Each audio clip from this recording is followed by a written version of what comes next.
বিন্দুমাত্র যদি জায়গা থাকে, আমাদের নৈতিকতা থাকে, তাহলে এই খুনি হাসিনার বিচার হওয়ার পূর্ব পর্যন্ত আমার মাদেরকে, আমার ভাইদেরকে, তাদের ভাইয়ের, তাদের সন্তানের বিচারটা বুঝিয়ে দেওয়ার আগ পর্যন্ত আমরা কোনোদিন আমাদের জায়গা থেকে অন্য কিছু চিন্তা করতে পারি না।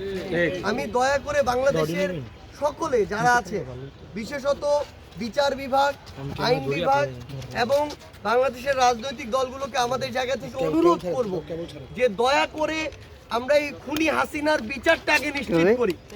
আমার এই মা, আমার এই ভাই, আমরা যারা আন্দোলন করেছি, অন্তত জীবনে আমরা মৃত্যুর আগে যেন এটুকু বলতে পারি যে আমাদের চোখের সামনে এই যে খুনি হাসিনা হাজার মানুষকে খুন করেছে, সেই খুনি হাসিনার বিচার দেখে আমরা মৃত্যুবরণ করতে পারছি। তো আমরা আমাদের জায়গা থেকে এটুকুই চাই যে খুনি হাসিনার কৃতকর্মগুলো, ওই জুলাই আগস্টে এই নৃশংসতাগুলো দয়া করে আপনারা আপনাদের মাধ্যমে পুরো পৃথিবীর মানুষের সামনে তুলে ধরবেন।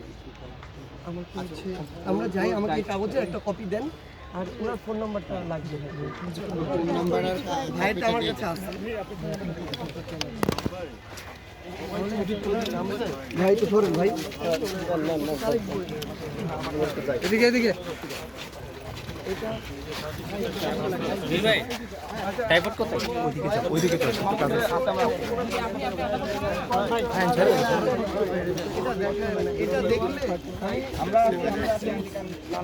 এটা দেখলে একজন মা চুপ থাকা সম্ভব।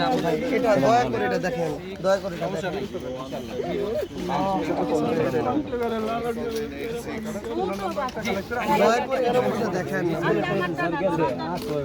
18 তারিখের লাস্ট ফাইট। দয়া করে দেখেন।